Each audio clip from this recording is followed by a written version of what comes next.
Quand on me demande ce que je fais comme métier, j'ai mis du temps à trouver, mais maintenant je dis designer de politique. C'est avoir un regard de designer, mais travailler sur des problèmes politiques, travailler sur l'amélioration de comment fonctionne le monde. Le design, c'est de dire, on part de contraintes finies.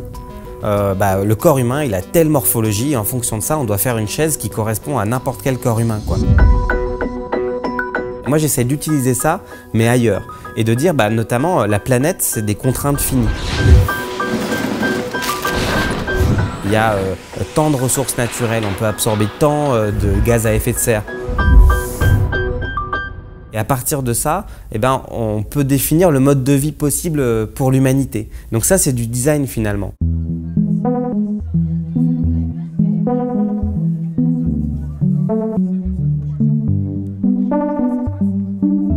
Je m'appelle Elliot Lepers, j'ai 25 ans. J'étais au collège et au lycée à Paris. Et à 17 ans, je suis entré aux Arts Déco, qui est l'école publique de design à Paris. Après, j'ai fini mon diplôme. En parallèle, j'avais monté une première boîte. Et donc, j'ai monté pas mal de projets dans cette boîte. Des projets qui étaient pour la plupart bénévoles, en fait, qui étaient vraiment de la recherche et développement. J'ai travaillé sur un projet qui s'appelle Amazon Killer. C'est une extension de navigateur qu'on installe comme un adblocker, par exemple, et qui permet de trouver dans une vraie librairie un livre qu'on cherche sur Amazon. Ça permet comme ça d'aider un libraire indépendant quand on achète un livre. Et après, j'ai travaillé sur 90 jours. C'est une application mobile qui fonctionne comme un coach pour se mettre au sport ou pour arrêter de fumer. Mais là, c'est pour devenir écolo. On commence par trouver votre premier pas, celui que vous avez le plus de chances de réussir. Coller enfin un sticker Stop Pub sur sa boîte aux lettres.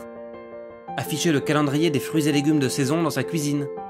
Faire pipi dans la douche. Et une fois que vous avez commencé, ça va devenir difficile de vous arrêter et vous allez prendre plaisir à réussir défi après défi à améliorer durablement votre empreinte environnementale. Et aujourd'hui, je suis en train de lancer une ONG qui s'appelle Le Mouvement. Pour moi, ça a toujours été très important de m'engager, de faire quelque chose pour la société en général, mais depuis que je suis tout petit.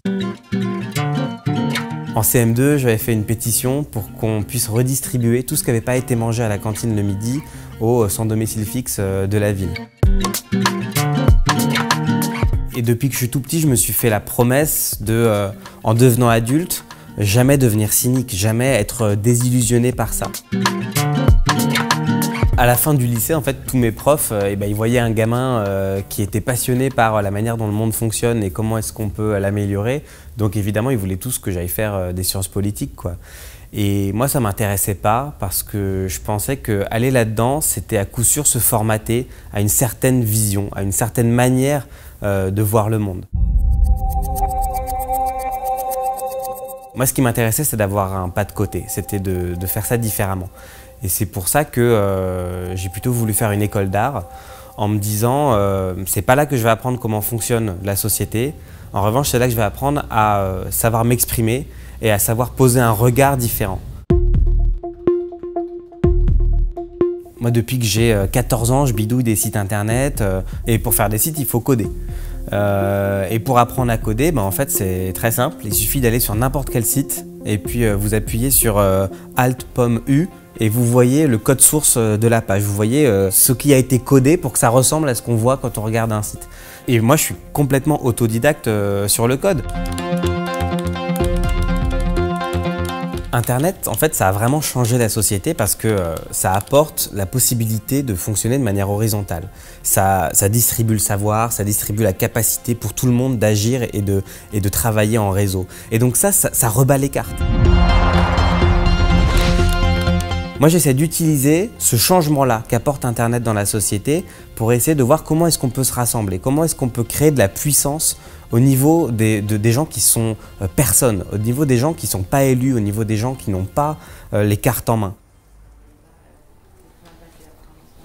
La coalition qu'ils ont, c'est Allemagne, Pays-Bas, France et Barcelone, la maire de Barcelone. Dans mon ONG Le Mouvement, tous les matins, on se retrouve et puis on discute de l'actualité du jour, de ce qu'on a entendu dans les matinales radio, de ce qu'on a lu dans la presse. On identifie des sujets qui peuvent créer une campagne, qui peuvent mobiliser et sur lesquels on peut gagner une victoire très concrètes auprès d'un décideur politique ou économique. Là par exemple on est en train de préparer la journée du 8 mars, donc la journée des droits des femmes, et on voulait pas simplement dénoncer frontalement le gouvernement, on a voulu un peu prendre le contre-pied de ça, et donc on organise un karaoké géant, place de la République, où on va chanter Parole, parole de Dalida, pour se moquer des grands discours du gouvernement qui ne sont pas toujours suivis d'actes suffisamment à la hauteur.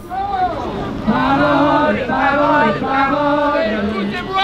Parole, parole, parole, je vous en prie! Parole, parole, parole, je vous jure! Parole, parole, parole, parole, parole et encore des paroles, depuis ces moments, je vous promets! Ça passe aussi par des moments comme ça, de faire avancer la société, quoi, de se dire qu'il y a des gens qui sont là, plusieurs centaines sous la pluie, pour aller demander l'égalité entre les femmes et les hommes. Ouais, moi c'est aussi pour ça que je fais mon métier, quoi, parce que moi à chaque fois ça me donne une émotion énorme de se dire qu'il y a des gens là pour mener un combat.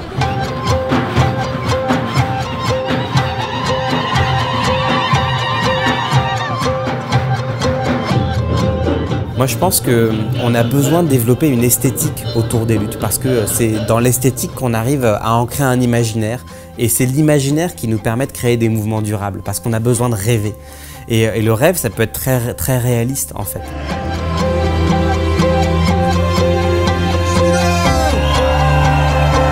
Et moi, c'est ce que j'essaye d'apporter avec mon expertise de designer, c'est de dire le regard, la sensibilité, c'est des éléments qui sont peut-être pas forcément tangibles, pas forcément très clairs à identifier, mais en revanche, c'est très important, c'est même indispensable pour créer des mouvements qui arrivent à traverser la société et à traverser les époques.